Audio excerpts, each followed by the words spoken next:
What's up? Breaking Point. This show had its ups and downs, but you know, overall, the ending of this is wow. This crazy ending. But let me just get to the first match. Big Show and MVP versus Chris Jericho and I'm sorry, MVP and Mark Henry versus Big Show and Chris Jericho for the unified belts. This is not a very good match. Their best match with Chris Jericho and Big Show was the one at SummerSlam, I guess, against Crime Time. This could have been on Raw. The Raw match was actually better than this, but whatever. It was the opener. I also think it should have been the opener. I think The Miz and Kofi Kingston should have been the opener, but I'll get to that later. Overall, basically the ending was Mark Henry and Jericho are in the ring. Mark Henry goes by the ropes. Big Show he does his knockout punch, and Chris Jericho takes forever to cover Mark Henry, and MVP was knocked outside, and he was slowly trying to get in, and finally it was kind of a weird ending. Kind of took too long. But overall, this match is okay. Basically, MVP got his ass kicked most of the match, and then he came back, and you know, vice versa. One point in the match, Chris Jericho tried to go for the codebreaker. Mark Henry caught him in the air and threw him, or he threw him behind him, or Big Show, I think, or someone. Yeah, Mark Henry. And yeah, overall, it was okay. 2-star match at the best. Nothing really to talk about. And yeah, the next match was, what was the next match? Yeah, Kofi Kingston versus The Miz.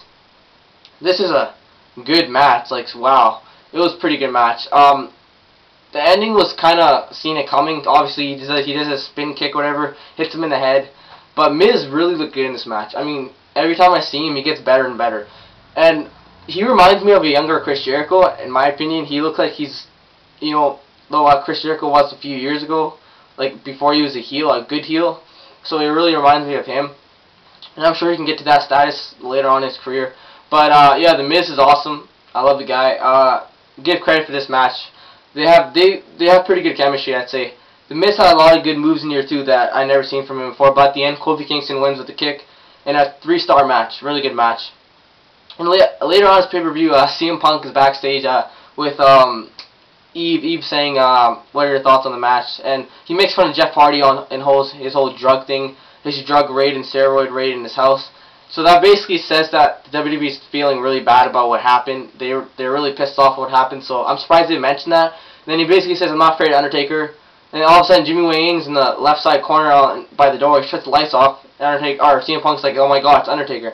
But then it's actually Jimmy Wang Ying. He's like, I'm just kidding. Good luck with your match. And then basically beats him up after that. CM Punk kicks him, beats him up. Basically, that's about it. Jimmy Wang Ying came out of nowhere, but yeah, the next match I think was the Singapore Kane match between Kane and Great Khali.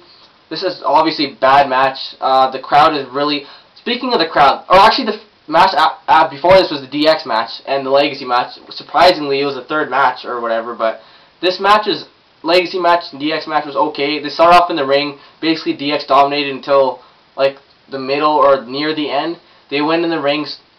Then they went backstage, as in like the top of the arena. They came back down. Finally, they did all that brawling up there. They had the 2 submissions up there, and the Montreal fans were just amazing in this. I really give credit to them. They really made this show. To be honest with you, if it wasn't for them, this show would have been a little less to me, in my opinion, as far as the overall rating. Like just from the crowd, this pay-per-view deserves an extra star. Like the crowd is really good. Also, shout out to Legend Killer and Assault and Battery. I knew they're at the pay-per-view, so hope you guys enjoyed it. But anyways, yeah. So basically, they get back in the ring, and then they're fighting by the stage. Shawn Michaels goes through a table right by the side of the arena, and then Triple H and Cody Rhodes and Ted DiBiase go backstage, beat up Triple H really badly. So he's basically, you know, unconscious for 10 minutes or whatever. And then basically they have their chance to get Shawn Michaels to make him tap. But then they take forever just to do that. They keep beating him up even though he's already beat. And then the end of the finish was they had Shawn Michaels against the pole. He was holding on to the pole, and then Cody Rhodes had I guess a half leg Boston Crab. He was basically pulling back on the pole, and then he finally taps out. Triple H is trying to get back. He was crawling on the ground on stage, but then he taps. I thought maybe it'd be a heel turn between either Shawn Michaels DX or one of them, because I thought maybe one of the two would be pissed off that happened, but I guess it didn't happen. Finally, Legacy wins. They're long overdue for a win over anybody, in my opinion, but thank God Mr. McMahon didn't fuck up this match. 3 out of 5 stars. Pretty good match. Yeah, the next match, Singapore Kane match. I'll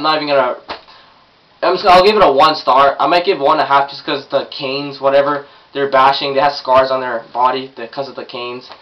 I don't know, 1 star out of 5. Kane wins with a huge chokeslam. Might be the biggest chokeslam in history, I guess, considering it's very collie. Randy Singh gets interfered in this match. He interferes. Kane throws him away.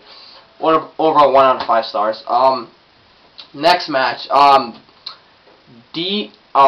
John, I think it's the next match. Correct me if I'm wrong, but I'm basically not. I usually look on the computer for the matches, so I'm just trying to go over my head. John Cena versus Randy Orton. Now this match, wow, this was like something else that I've never seen before, in a while maybe. This match wasn't really a match; it was more of a story, I would say. Like they really told the story here, like to the extreme. For I Quit match, it was perfect for an I Quit match. This is what an I Quit match should always be, in my opinion. It shouldn't be about weapons. It should be about storytelling. This is exactly what it was. John Cena was in major pain. One point, Randy Orton put him on, grabbed the handcuffs and put him on the rope, so he's attached to him, beat him up, and then he put him on the ringside pole.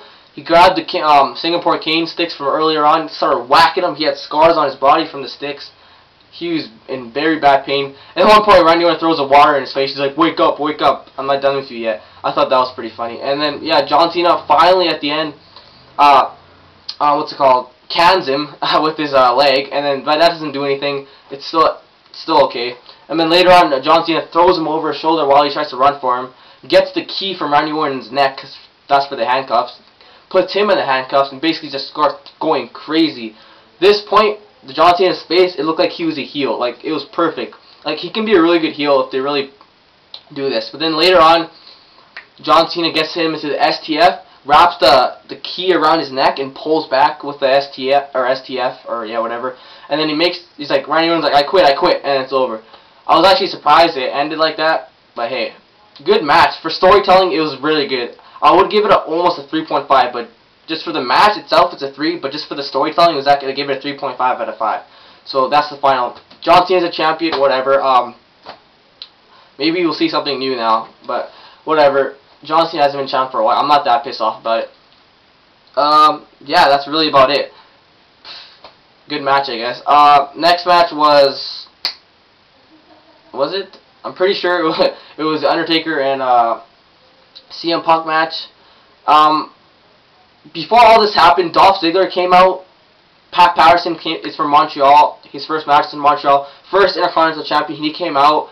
He basically talked some French. Dolph Ziggler came out, made fun of his age, and dropped all these one-liners that no one laughed. It wasn't even funny until he said something about why we were wasting valuable pay-per-view time, which was perfect because I'm like, why are you guys doing this anyways? He's basically saying why we're talking. We could be doing other stuff, which actually was pretty funny. So, and actually the DX match is funny because they're signing You Screwed Brett to Shawn Michaels, so I thought that was through the whole match. So that was pretty funny.